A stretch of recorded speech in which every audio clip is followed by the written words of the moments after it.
I'm sitting in my kitchen, staring at my phone screen, and the numbers aren't making sense.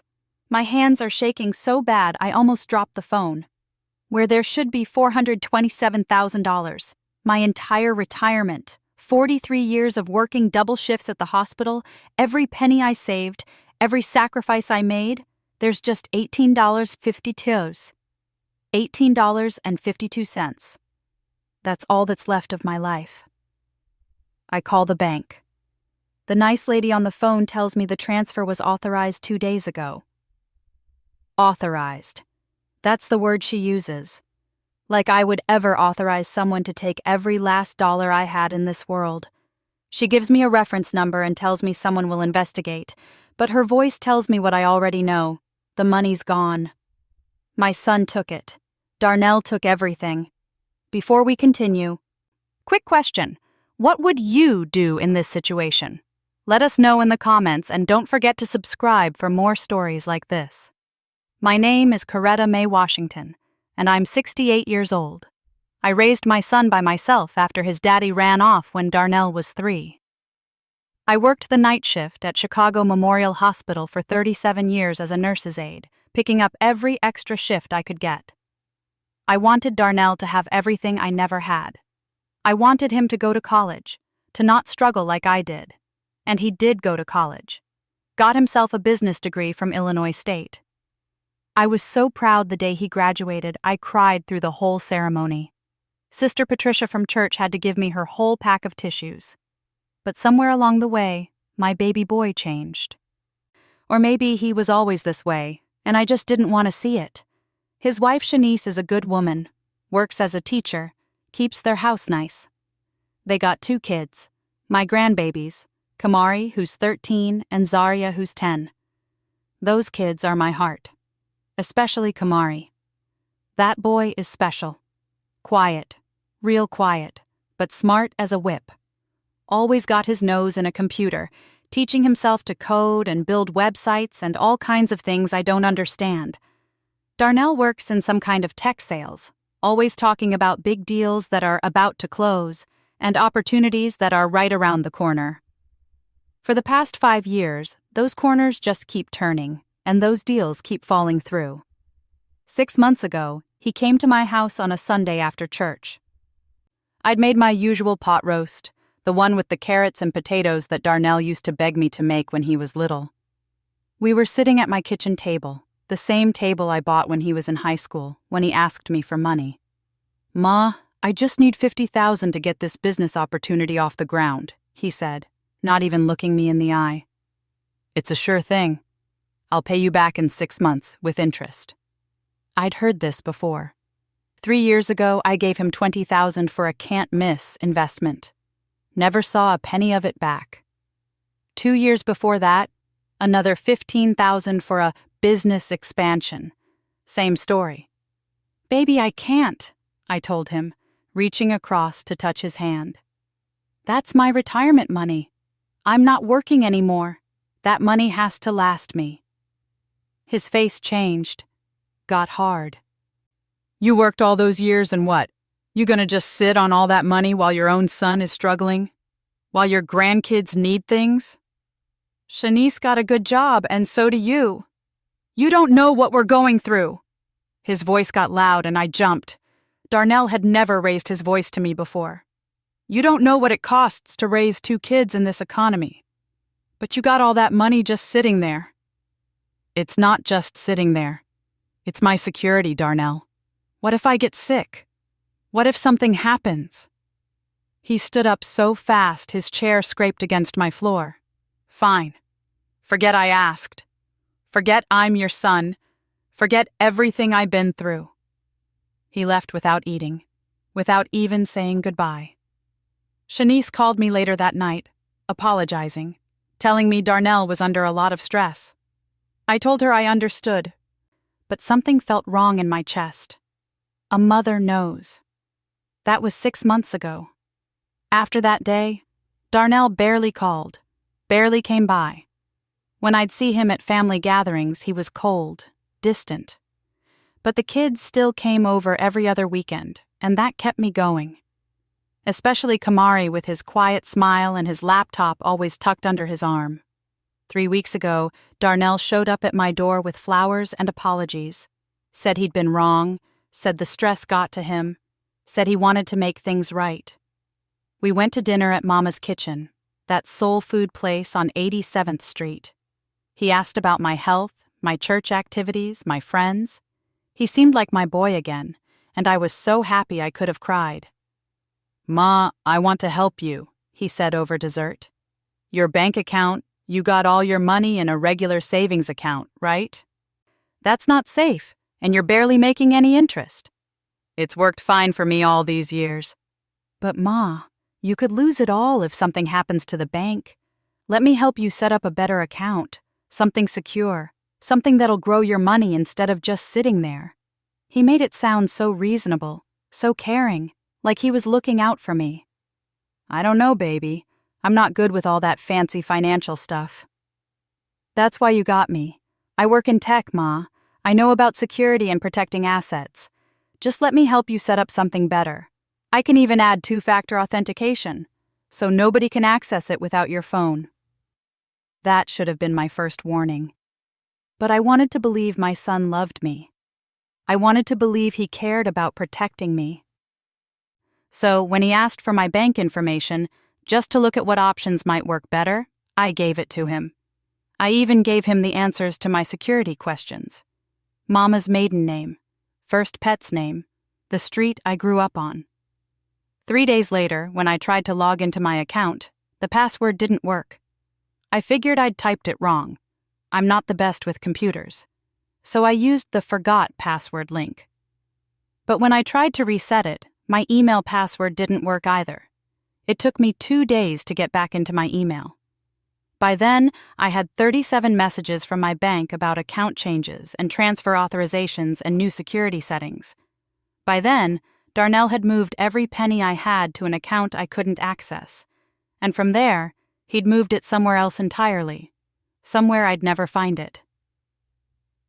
The bank lady had explained it all very carefully on the phone, using words like authorized transfer and proper credentials and legal access. She was sorry, she really was, but there was nothing they could do immediately. Investigation could take months, maybe a year. I hung up the phone and put my head down on my kitchen table and cried like I hadn't cried since the day my own mama died. I cried for the years I worked, for the sacrifices I made, for the son I thought I'd raised right. I cried for the future I thought I had, and the security I thought I'd built. I didn't hear Kamari come in. Shanice had dropped the kids off for the weekend like she always did, and I'd been so caught up in my grief I hadn't even greeted them properly. Zaria was in the living room watching TV, but Kamari had come looking for his grandmother. "Grandma?" His voice was soft, careful.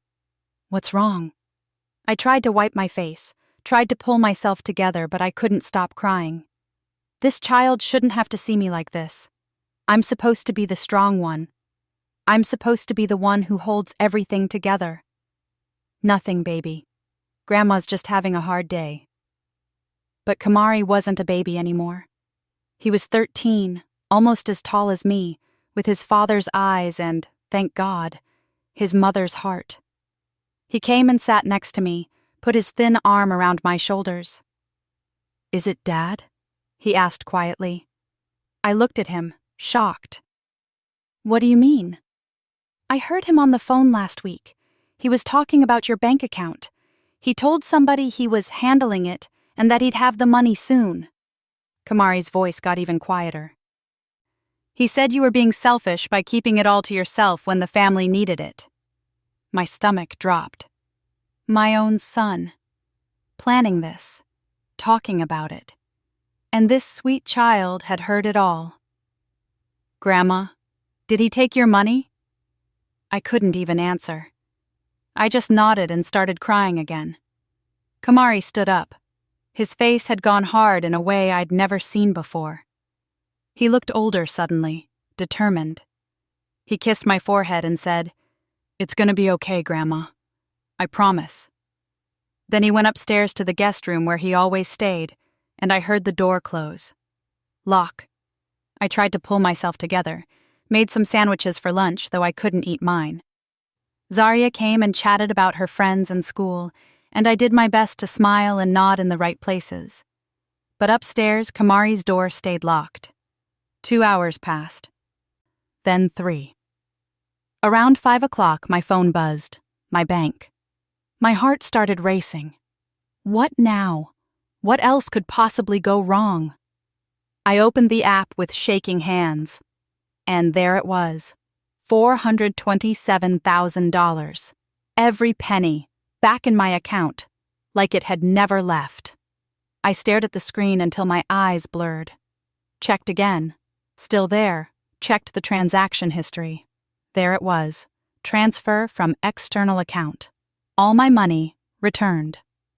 I was still staring at my phone when Kamari came downstairs. His eyes were red and he looked exhausted, but there was something else in his expression. Something satisfied. "Grandma," he said, and his voice was steady and calm. "Check your bank account." I did. "Baby, I don't understand." "You don't need to understand. Just know that it's back, and Dad can't touch it ever again. I changed all your passwords, set up real 2-factor authentication on your phone, and put security alerts on everything. Nobody can access that account but you now." I pulled him into a hug, this beautiful, brilliant child. "How did you—" "Don't ask me that, Grandma. Just trust that it's done." We were sitting there, me crying again, but this time with relief, when my phone rang. Darnell. I put it on speaker without thinking. "What the hell did you do?" His voice was screaming, furious. "Where's my money? Where is it?" "Your money?" I found my voice, found my spine. "That was my money, Darnell. Money I earned. I need that money. I had plans for it, and now—" He was breathing hard. "Now my accounts are frozen. The bank is investigating me. They're saying there's been suspicious activity. They're looking at everything I've done for the past 5 years." "What did you do?" I looked at Kamari. He looked back at me with those steady, calm eyes. "I didn't do anything, son. Maybe you should ask yourself what you did." "This is going to ruin me. Do you understand that? My credit, my reputation, my business? You ruined yourself when you stole from your own mother." "I didn't steal. I was borrowing." "Without asking? Without permission? Taking every dollar I had to my name?" My voice got stronger with every word. "No, baby. That's called stealing. And I hope you learn something from whatever's coming your way." I hung up on him. I'd never hung up on my child in my life. But I did it then. Kamari was looking at his own phone. "Grandma," he said quietly, "there's something else you should know." Kamari turned his phone screen toward me. It was an email, dozens of them actually. Bank statements, credit card bills, loan applications, all in Darnell's name. "While I was getting your money back, I found these," Kamari said, his voice still that same scary calm. "Dad's been hiding a lot, Grandma." I took the phone with trembling hands. The numbers swam before my eyes. Credit card debt, $87,000. Personal loans, $45,000. A second mortgage on his house that Shanice probably didn't even know about, $120,000. "He was going to use your money to pay all this off," Kamari said. "That's what the phone call was about. He told someone named Travis that once he got your retirement money, he'd be clear. He could start over." My son. My baby boy. I'd raised him better than this, hadn't I? "There's more," Kamari said, and he pulled up another file. "He's been stealing from his company, too." "Not much. Just a little here and there, probably hoping nobody would notice. But I found the accounts. False expense reports, client payments that got lost, vendor invoices that were fake." "Kamari, how did you—" "I'm good at computers, Grandma. Really good." He looked up at me, and for the first time I saw worry in his eyes. "I probably shouldn't have done what I did. It's not exactly legal. But I couldn't let him do this to you. You're the only person who's ever really been there for me and Zarya." I pulled him close again. This child had risked himself for me, had used his gifts that could take him far in life, to save his grandmother. "What did you do to his bank account?" I had to know. I didn't steal anything, if that's what you're worried about. I just showed the bank what he'd been doing. All of it. Every shady transaction, every lie, every theft. I sent it all anonymously to their fraud department. He paused. And I might have left Dad a message in his email, one he couldn't delete, one that shows up every time he logs in. What did it say? For the first time, Kamari smiled. It wasn't a happy smile. "This is what happens when you steal from Grandma. Your own son is ashamed of you." We sat there in my kitchen as the sun went down, and I felt something I hadn't felt in months, maybe years. Hope. This child had given me back more than money. He'd given me back my dignity. But the phone kept ringing. Darnell called 17 times that evening. I didn't answer. He left voicemails, each one angrier than the last, demanding I fix whatever I'd done to his accounts, threatening to call the police, threatening to never let me see the grandkids again. That last threat broke my heart, but Kamari put his hand on mine and said, "Mom won't let that happen. She's not like him." He was right. Around 9 o'clock, Shanice called. "Mama Coretta?" Her voice was thick with tears. "What's happening? Darnell came home 2 hours ago, and he's been raging ever since. He's throwing things, screaming about his accounts being frozen. He said you did something." "Shanice, baby, I need to tell you some things about your husband." And I did. I told her everything, about him stealing my retirement, about the debt Kamari had found, about the theft from his company. I heard her breathing get faster and faster on the other end of the line. "I knew about some of the credit cards," she said quietly. "He told me he had it under control, but a second mortgage? Stealing from his job?" She was crying now. "Mama Coretta, I work so hard. I save every penny I can. I thought we were building something. You thought you married a good man. You did once. I don't know what happened to him." "I'm bringing the kids to you tomorrow," she said, her voice getting stronger. "And I'm filing for separation. I can't do this anymore. I won't let him drag me and my babies down with him." That night, after the kids were asleep, I sat at my kitchen table with a cup of tea and tried to figure out what came next. My money was back, but Darnell knew where I lived. He had keys to my house. What would he do when the rage turned to desperation? I called Sister Patricia from church. She and I had been friends for 30 years, ever since we both joined the choir, Nanton. I told her everything, and she didn't say a word until I was finished. "You need a lawyer," she said, "and you need to change your locks tomorrow morning. My nephew Jerome does locksmith work. I'll call him tonight. He'll come first thing. I can't afford. Coretta May Washington, you just got your retirement back. You can afford to protect it. And protect yourself." She was right. I called a lawyer the next morning, Tanya Morrison, who went to my church and specialized in elder abuse cases. Yes, that's what this was. Elder abuse. Financial exploitation. The words felt ugly in my mouth, but they were true. Tanya came to my house that Sunday afternoon. She was a sharp woman in her 40s, always dressed nice, always prepared. She listened to my story, looked at the evidence Kamari had gathered, and nodded slowly. "Mrs. Washington, you have a strong case here. What your son did is illegal.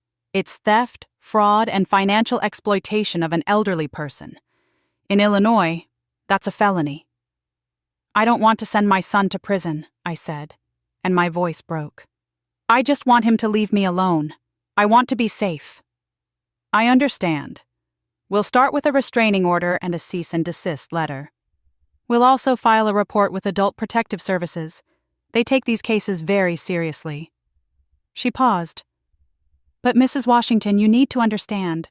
Your son's company is probably going to prosecute him for the theft your grandson uncovered.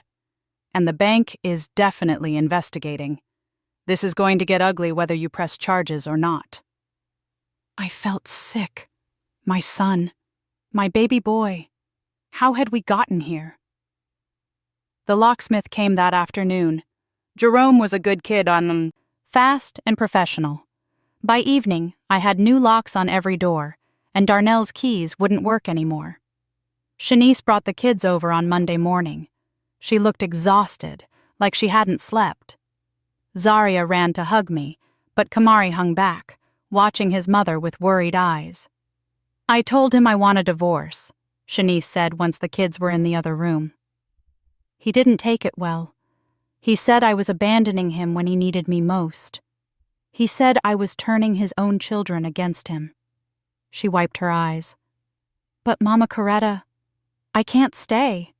I've been making excuses for him for years. The financial problems, the mood swings, the lies. I kept thinking he'd change, that the next opportunity would be the one that worked out. But he's been gambling." "Gambling?" "I found betting apps on his phone. Sports betting, online poker, slots. He's lost thousands, maybe tens of thousands. That's where the money's been going." She looked at me with devastated eyes. "Our baby's college fund. Gone. The money I saved for emergencies. Gone. And he would have taken your retirement too if Kamari hadn't stopped him." We held each other and cried. Two women who'd loved the same man and watched him destroy himself and try to take us down with him. The restraining order was approved on Wednesday. Darnell was not allowed within 500 feet of me or my house. Tanya said he'd been served at work, and apparently he'd caused such a scene that security had to escort him out. Thursday, his company fired him. Word got around the church. People talk, especially in black neighborhoods where everybody knows everybody. Pastor Williams called to check on me, and half the church ladies showed up with food and prayers and righteous anger on my behalf. "That boy should be ashamed," Sister Patricia said, standing in my kitchen with her arms crossed. "After everything you did for him, after everything you sacrificed." "Some people just got the devil in them," Sister Louise added, "and ain't nothing you can do but pray it out and protect yourself." Friday afternoon, I was sitting in my living room with Zaria, helping her with her homework, when someone started pounding on my door. Loud. Aggressive. "Mama! Open this door! Open it right now!" "Darnell." Zaria's eyes went wide with fear. I pulled her close and called 911. "I need police at 4722 South Prairie Avenue. My son is violating a restraining order and trying to break into my house." The pounding got louder. "You think you can do this to me? You think you can ruin my life? That's my money. I earned it by being your son. You owe me." Through the window, I could see neighbors coming out onto their porches. Mrs. Chen from next door had her phone out, recording.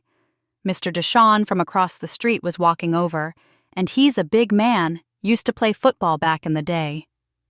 "Young man, you need to step back from that door," Mr. Deshawn called out. "Police are coming, and you're just making it worse for yourself." "Stay out of this, old man. This is between me and my mother."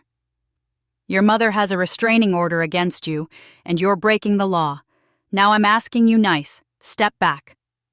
I heard sirens in the distance. Kamari came running downstairs. He'd been in his room working on something on his computer. He took one look at the situation and went to his sister, wrapping his arms around her. The police arrived within 5 minutes. 2 officers, one black woman named Officer Jenkins, and one white man named Officer Kowalski. They were professional, calm. "Sir, we need you to step away from the property," Officer Jenkins said. "This is my mother's house. I grew up here. And there's a restraining order that says you can't be within 500 feet. You're in violation. We can do this easy or hard. Your choice."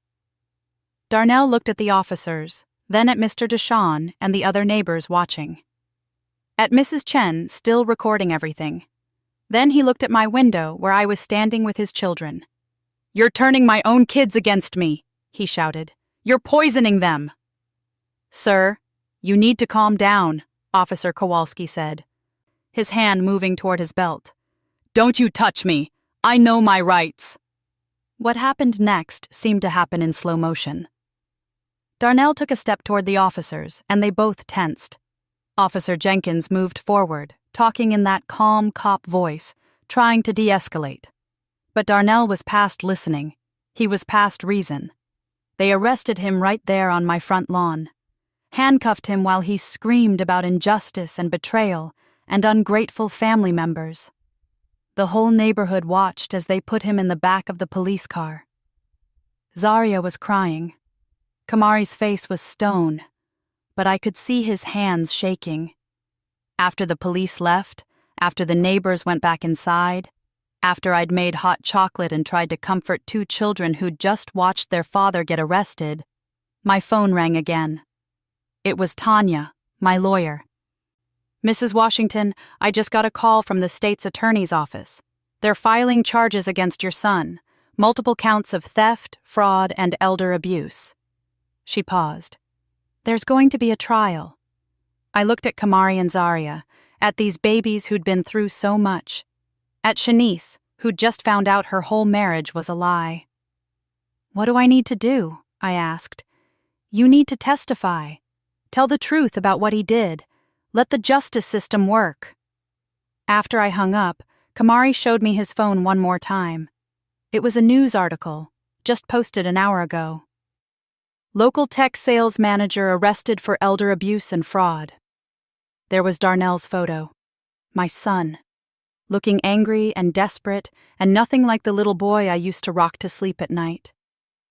Grandma, Kamari said softly, there's something else. I was so tired.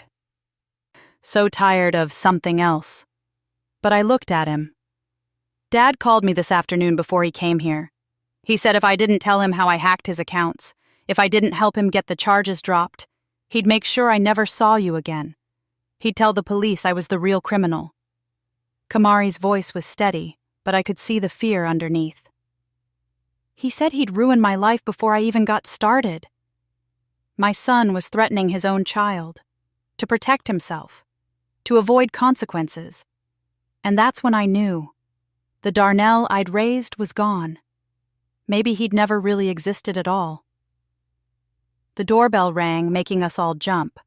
But this time, through the window, I could see it was Pastor Williams with his wife, carrying what looked like dinner. Behind them were Sister Patricia and Sister Louise, my church family. Coming to hold me up when I couldn't stand on my own. I opened the door and Pastor Williams gave me a hug. We heard what happened. You're not going through this alone, Sister Coretta. We're here. Whatever you need. That night, my house was full of people who loved me, who fed my grandbabies and prayed over us and promised to testify on my behalf if needed, who made sure Shanice knew she had a place to stay, that the kids would be taken care of, that none of us were alone. But as I lay in bed that night, I couldn't sleep. I kept thinking about the trial, about what it would mean to testify against my own son, about whether there was any part of the boy I raised still left inside the man he'd become. And I thought about what Kamari had done for me. This 13-year-old child who'd used his gifts to save his grandmother, who'd risked himself without hesitation. I got up and went to the guest room, knocked softly. Come in, Grandma. Kamari was sitting at the desk, his laptop open in front of him. The screen showed code, lines and lines of it, scrolling past. Can't sleep? I asked. Working on something, he said. Security software. Something to help elderly people protect their bank accounts from family members who might try to steal from them. He looked up at me. I've been thinking, if Dad could do this to you, how many other grandparents are dealing with the same thing? How many don't have someone like me to help them?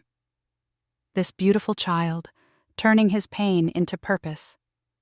That's a wonderful idea, baby. Grandma? His voice got small. Am I going to get in trouble? For what I did? I sat down next to him. I don't know, but whatever happens, I'll be right there with you. You saved me, Kamari. You gave me back my life, and I'm going to make sure the world knows you're a hero, not a criminal." He hugged me then, this brilliant, brave boy, and I felt him shake with silent tears. 2 days later, I got a call from a number I didn't recognize. I almost didn't answer, but something made me pick up. "Mrs. Washington, this is Detective Sharon Martinez with the Financial Crimes Unit. I need to talk to you about your grandson." My heart stopped. "What about my grandson?" "I'd like to meet with you and Kamari tomorrow if possible. At your home, if that's comfortable for you. This isn't an arrest situation, Mrs. Washington. I just need to understand what happened." I looked at Kamari, who'd gone pale. "We'll be here," I said. That night was the longest of my life. Kamari barely ate dinner. Zarya kept asking what was wrong, and neither of us had the heart to tell her that her brother might be in serious trouble for trying to protect his grandmother. Shanice came over early the next morning. "Whatever happens," she said, "I'm getting the best lawyer I can afford. Kamari was protecting you. Any judge will see that."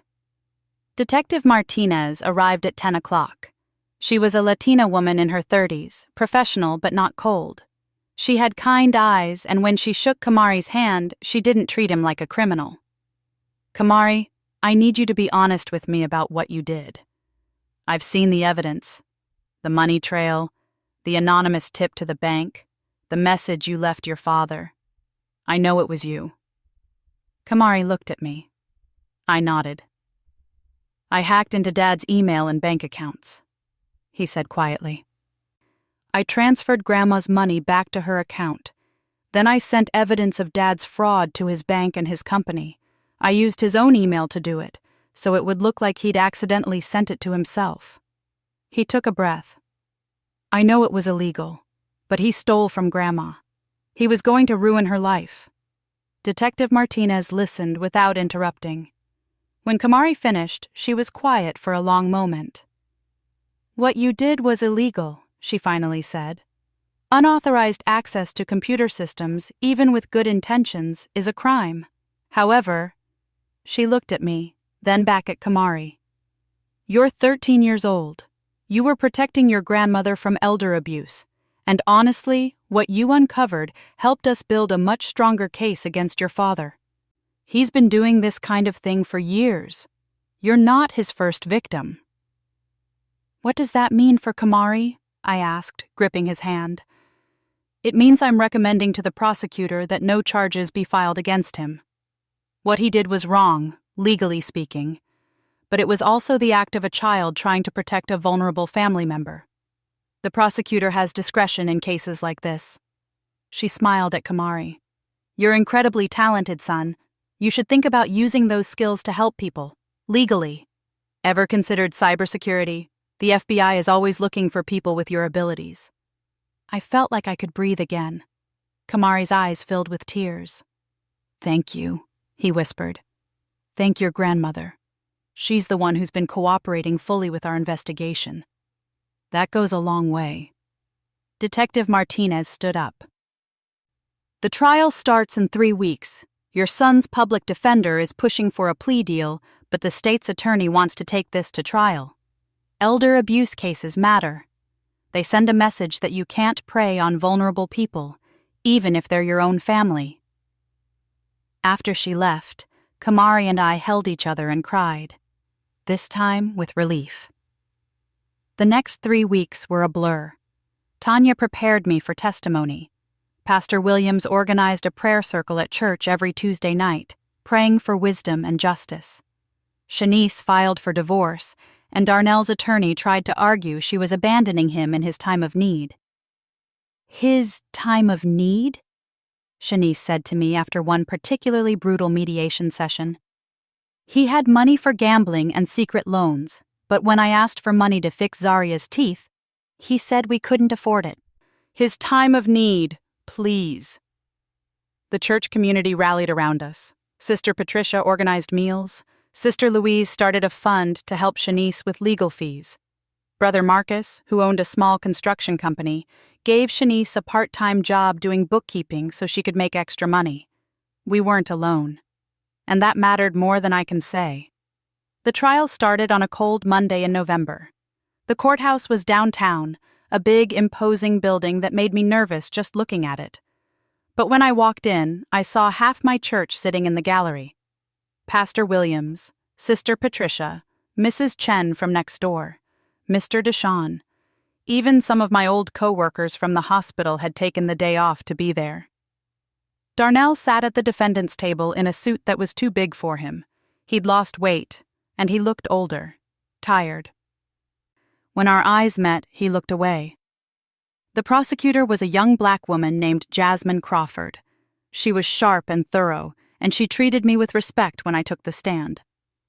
"Mrs. Washington, can you tell the court about your relationship with the defendant?" "He's my son." My voice cracked. "I raised him by myself. I worked double shifts for years to give him everything he needed. I loved him more than anything in this world." "And what happened 6 months ago?" I told the whole story, the dinner at Mama's kitchen, him asking for my bank information, the passwords and security questions, waking up to find my entire retirement gone. "How did you feel when you discovered your account was empty?" "Like I wanted to die." The words came out before I could stop them. I worked for 43 years. Every penny in that account represented a sacrifice. An extra shift, a meal I skipped, a pair of shoes I didn't buy so I could save. And in one moment it was all gone. Taken by the person I loved most in the world. I saw some of the jury members wipe their eyes. Darnell's attorney tried to paint me as confused, as someone who'd given her son permission to manage her money and then forgotten about it. But Tanya had prepared me well. "Did you give your son permission to transfer $427,000 from your account?" "No, I did not." "Did you give him permission to change your passwords so you couldn't access your own account?" "No, I did not." "Did you ever tell him he could have that money?" "No, I told him the opposite. I told him that was my retirement and I needed it to survive." Kamari testified next. The prosecutor had been worried he'd be too nervous, but my grandson walked up to that stand with his head high. He told the truth about everything. What he'd heard, what he'd done, why he'd done it. "I couldn't let my dad destroy my grandmother," he said. "She's the best person I know. She never did anything to deserve what he did to her." Darnell's attorney tried to make Kamari look like a hacker, a criminal, someone who'd framed his own father. But it didn't work. The jury could see what everyone else saw, a child protecting his grandmother. Then they called Darnell to the stand. He tried to explain himself, tried to say he'd been planning to pay me back, that the money was just a loan, that he'd been going through a hard time and I should have understood. "Mr. Washington," Prosecutor Crawford said, "did you ask your mother for permission to take this money?" "I tried to ask her months before and she said no. She was being unreasonable. So you took it without permission. That's theft, is it not? She's my mother. That money should have been shared with the family. The money your mother earned by working for 43 years should have been shared with you." "Why is that?" "Because I'm her son. Because family is supposed to help each other." "And when you needed help, did you sit down and have an honest conversation with your mother? Did you explain your situation and ask her to help you with a specific, reasonable amount?" Darnell's face got red. "She wouldn't have understood." "So you decided to steal over $400,000 instead?" "And when your 13-year-old son discovered what you'd done and returned the money to his grandmother, what did you do?" I was angry. I needed that money." "You needed money you'd stolen from your elderly mother." "Objection," his attorney said, but the damage was done. The prosecutor pulled up Darnell's bank records, credit card statements, the betting apps. She showed his company's fraud investigation. She showed emails where he'd talked about handling his mother, about how she was sitting on all that money while he suffered. By the end of his testimony, Darnell looked small, defeated.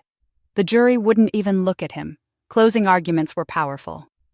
Prosecutor Crawford stood in front of that jury and said, "Elder abuse is one of the fastest-growing crimes in America. It happens in every community. at every income level. And it's often committed by the people who are supposed to protect our elderly, their own children. Darnell Washington saw his mother not as a person, not as the woman who sacrificed everything for him, but as a source of money, an ATM machine.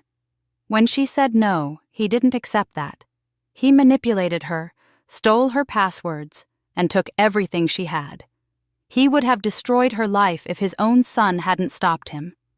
That is not the action of a man who deserves your mercy. That is the action of a predator. The jury deliberated for 4 hours. When they came back, the forewoman stood up. She was an older black woman, probably around my age. On the count of financial exploitation of an elderly person, we find the defendant guilty. On the count of theft over $100,000, we find the defendant guilty. On the count of computer fraud, we find the defendant guilty. Guilty, guilty, guilty. Darnell put his head in his hands. His attorney put a hand on his shoulder, but he shook it off. The judge set sentencing for 2 weeks later. As they led Darnell out, he looked back at me one more time. I thought he might be angry, but what I saw was worse. I saw regret. Real, genuine regret that came too late to matter. Outside the courthouse, the church family surrounded me. Cameras flashed. Apparently, the case had gotten some media attention because of the genius grandson angle. A reporter asked me how I felt. I feel like justice was done, I said, but I also feel sad. That's still my son. I still love him, even after everything. I just can't let him destroy me to save himself. That night, Kamari's story went viral. 13-year-old coding prodigy saves grandmother's retirement ran on every local news station. By morning, it was national. The story resonated with people. The good grandson protecting his grandmother, using his gifts for justice instead of crime. Tech companies started reaching out.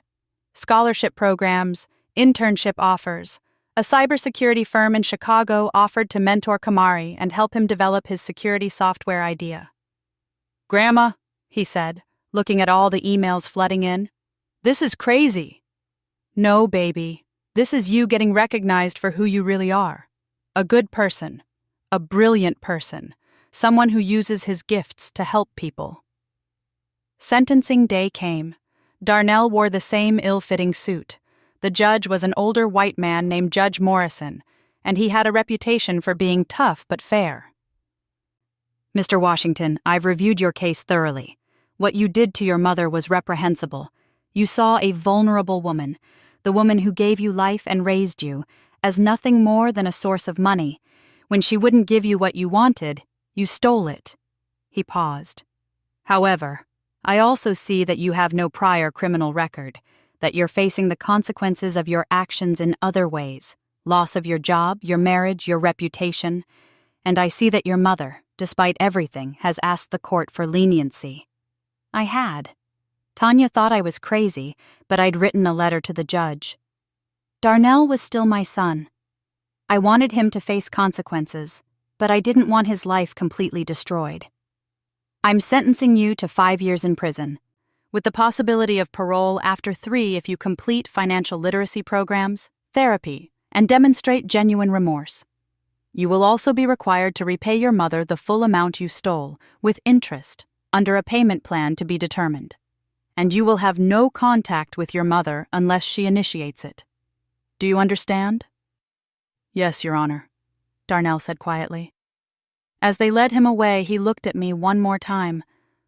"I'm sorry, Mama," he said, and this time his voice broke. "I'm so sorry." I nodded.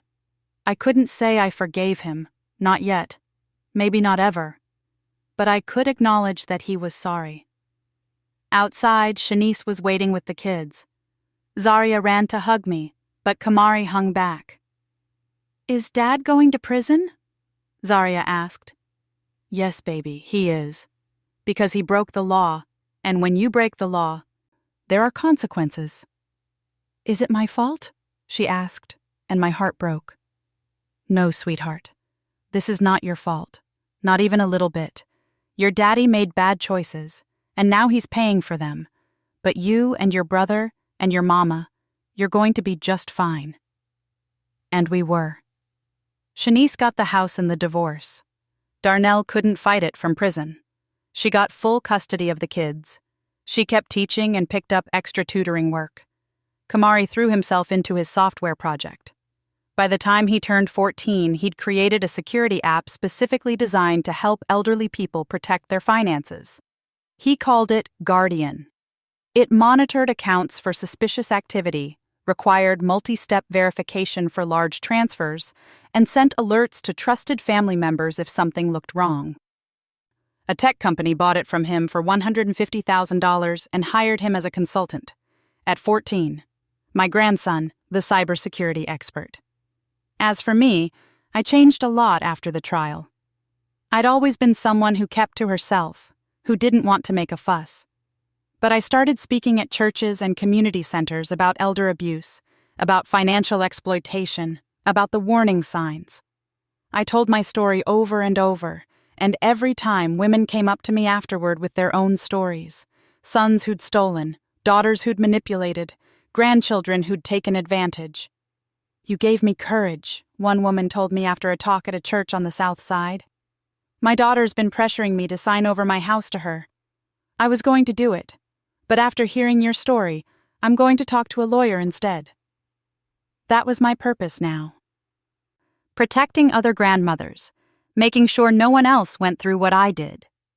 Sister Patricia and I started a support group at our church. Seniors Against Financial Abuse, we called it. We met every other Wednesday, shared our stories, educated each other about scams and warning signs. Pastor Williams let us use the church conference room for free. The group grew. Within 6 months, we had 40 regular members. Within a year, other churches were asking us to help them start their own chapters. I also reconnected with old friends from the hospital, women I'd worked with for decades but had lost touch with after retirement. We started having monthly dinners, catching up, supporting each other. I realized I'd been so focused on Darnell and his needs that I'd neglected my own friendships, my own life. Not anymore. One Sunday, about a year after the trial, I was sitting in church when Pastor Williams called me up to the front. "Sister Coretta has been through a trial by fire this past year," he said. "But she hasn't let it break her. She's turned her pain into purpose. She's helping other seniors protect themselves. She's speaking truth to power, and she's showing all of us what real strength looks like." He handed me a plaque. "This is our church's Community Service Award. You've earned it."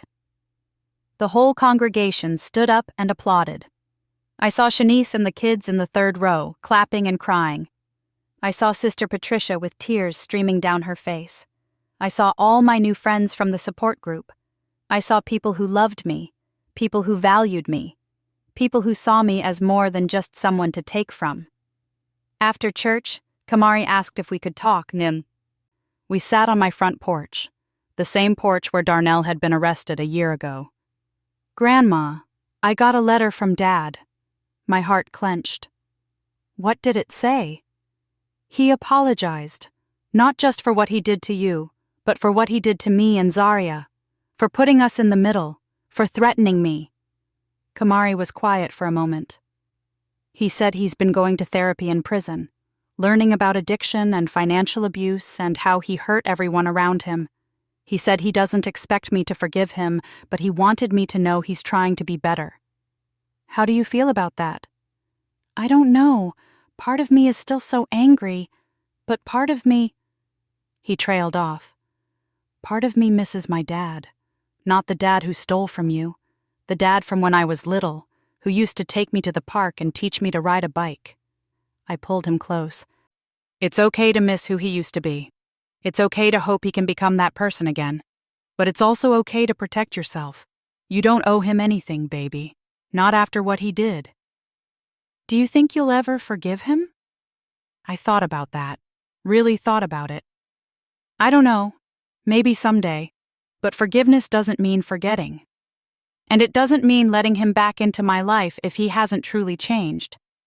Some doors, once closed, need to stay closed. We sat there as the sun set, my grandson and me. The two of us had saved each other. He'd saved my retirement, and I'd saved his future by making sure he didn't get in legal trouble for it. That's what family is supposed to do. Protect each other, lift each other up, not tear each other down. Inside my house, my bank account was secure. My locks were changed. My life was my own again. I was 69 years old, and I was finally, truly free. 3 years have passed now. Darnell was released on parole last month.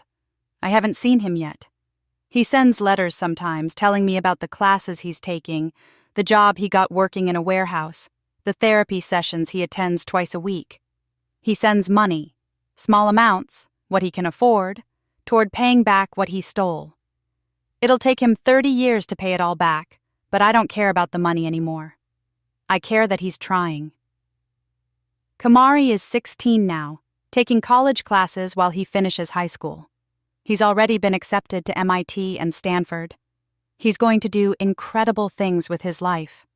Zarya is 13, confident and bright, talking about becoming a lawyer like Ms. Tanya. So I can help grandmas like you, she says. Shanice is dating again, a nice man named Christopher who teaches at her school. He treats her right, treats the kids right. That's all I want for her. As for me, I'm busier now than I was when I was working. The support group has expanded to 15 churches across Chicago. I speak at conferences. I've been interviewed on podcasts and local TV shows. I even helped develop a training program for bank employees to recognize signs of elder financial abuse. My retirement money is still there, safe, growing, secure. But more importantly, my life is there, full and rich and purposeful. I learned something through all of this. We teach people how to treat us. For too long, I'd let Darnell make me feel guilty for having boundaries, for saying no, for protecting myself. I'd prioritized his feelings over my own safety. Never again. Every Wednesday, I stand up in front of a room full of seniors and tell my story, and every time, I end the same way. You are valuable.